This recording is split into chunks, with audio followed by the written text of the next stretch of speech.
What up, Dokkanners? We are coming up on the summons for the Wrathful Broly, which is going to be tonight. I am recording and posting this video about 9 hours before he releases. So I wanted to talk about the simple question, should you or should you not summon for the Wrathful Broly?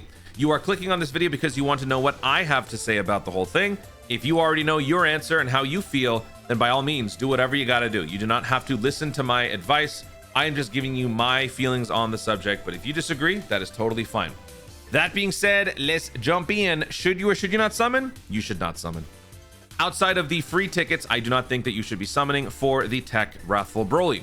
The first and very obvious reason why you should not be summoning is because you can't summon, because you have no stones, because you are flat broke.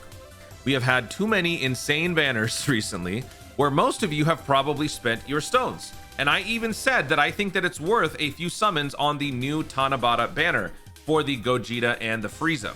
The reason I said this was not only because of the unit's individual abilities, but also because of the cast. The other characters also can provide some decent things for you, but a lot of that has to do with the leader skill as well as the unit's abilities.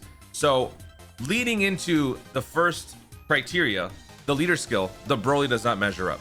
Broly simply does not provide a decent leader skill, and that is one of the main weaknesses of carnival characters and legendary summon yellow coin characters. Their leader skills are generally on the weaker side. Even if the category that they cover is good, the fact that Dokkan Festival leaders can do more than just 2, maybe even 3, or combinations of 2 leads plus 3 sub leads just does so much more for team building, does so much more for versatility, that these characters simply cannot compare. At the end of the day, no matter what these units do, the Dokkan Festival units still are superior because of primarily this fact. Exploding Rage has got to be one of the weaker categories out there. Obviously, it does have a nice collection of the newer characters that do fit very well. You've got like Blue Goku, Beast Gohan, you got Rose, Janemba, nice pieces, but as far as like cohesion, like a tight fit, this category doesn't breed too many combinations that can do that. The number one team that can come out of this would be like a movie boss slash Exploding Rage team. And that also kind of leads into my other point. As far as testing him out, it's going to be kind of hard to do that, because other than movie bosses, I don't really know how you're going to be running this guy as a friend lead, because that's the first way to test out the character, right? If you want to test out a unit, test them out as a friend unit. You get to see how they are in limited capacity, but at least as a friend lead. With characters like Blue Goku, you were very, very easily able to do this because you had other Future Saga leads, you have other Fused Fighter leads. But I mean, I don't even know who would work here. Probably, I think the only two that come to mind would be Movie Boss, which isn't even 220%, and then maybe Kid Goku, because Exploding Rage and Pure, ew, no. Well, I mean, 170%, better than nothing. So yeah, leader skill is bleh. But I would say before you even try to summon, try out the character. This is something that one of you guys pointed out, I would say over a year ago now. Whenever I do these videos, this was one point that I would never really bring up, and it was thanks to you guys that I start mentioning this.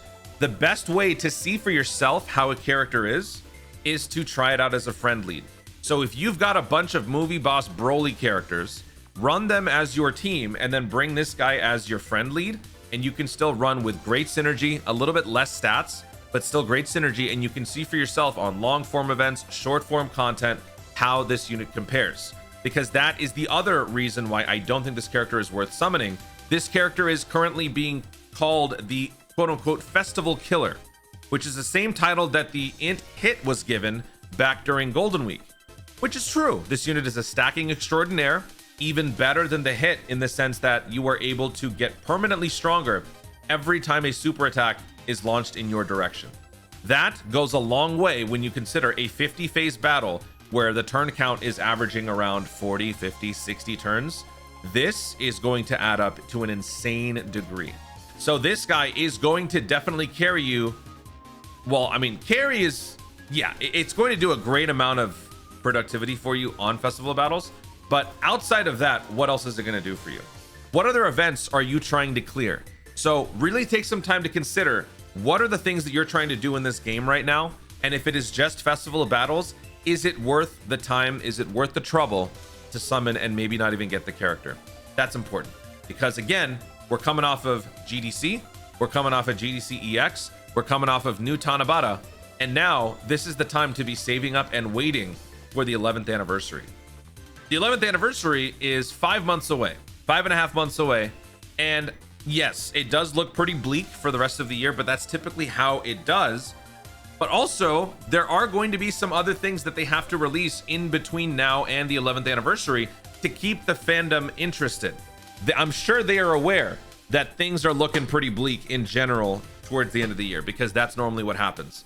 I can't begin to tell you how dead this game gets in November. Right here, I'm willing to bet everyone is going to say Dokkan will never recover. It's over. This game is horrible, just like every year. And unfortunately, it kind of is pretty slow during this time, because on the JP side anyway, for 1 month, they have one Dokkan Fest. And that's bad. Very bad. And now that Heroes is gone, what are they going to do and replace the Heroes? We do have some live community events coming up that will hopefully give us some good news and some things that can keep us engaged in the meantime. But during all of this, it's going to be a very easy time saving stones, because not a lot of things are going to be going on.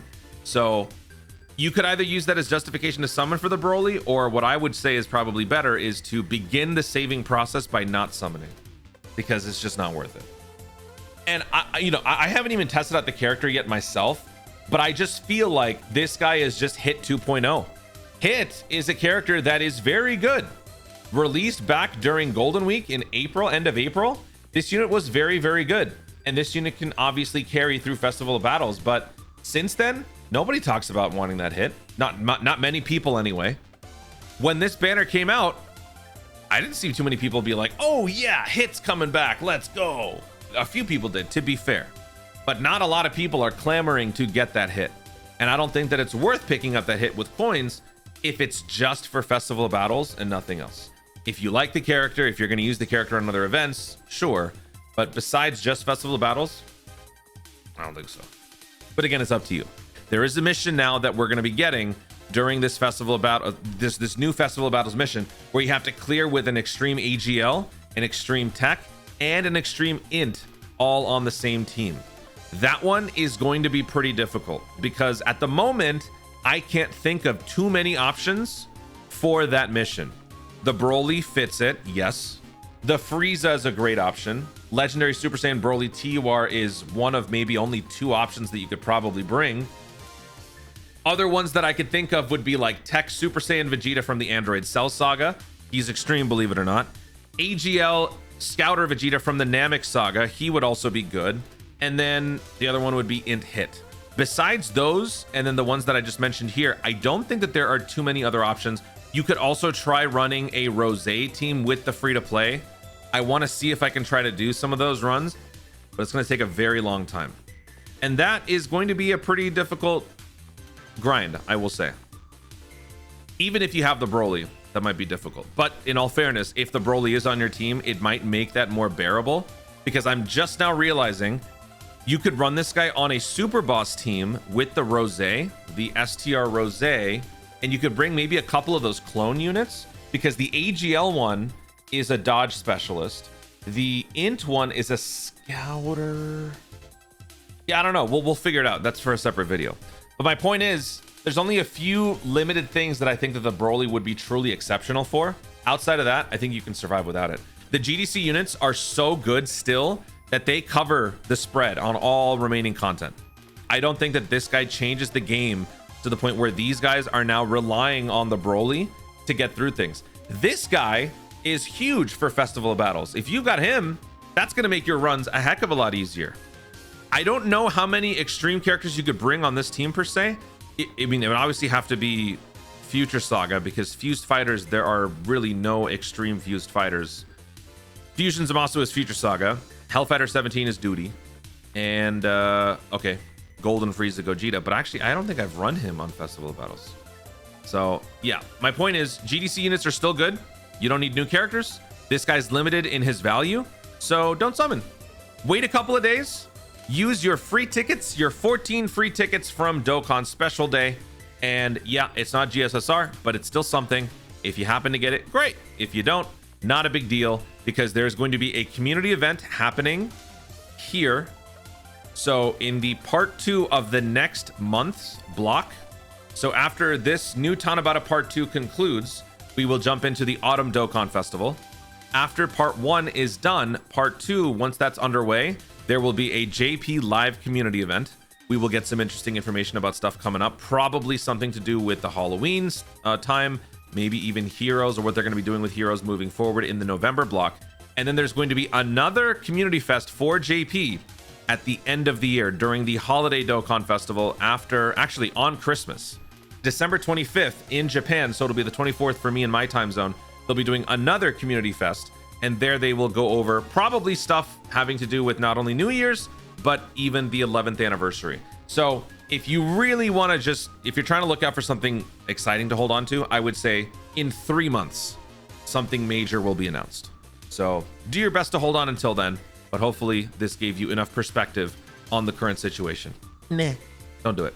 Guys, thank you so much for watching. If you enjoyed the video, be sure to like down below. Let me know in the comments your thoughts on the BROLY situation. Will you be summoning? Will you not be summoning? Do you agree or disagree with any of my takes? Did I forget to mention anything? I think I mentioned the friend unit, right? Let me know what you guys think. Check out all the content creators' videos, first impressions on the unit.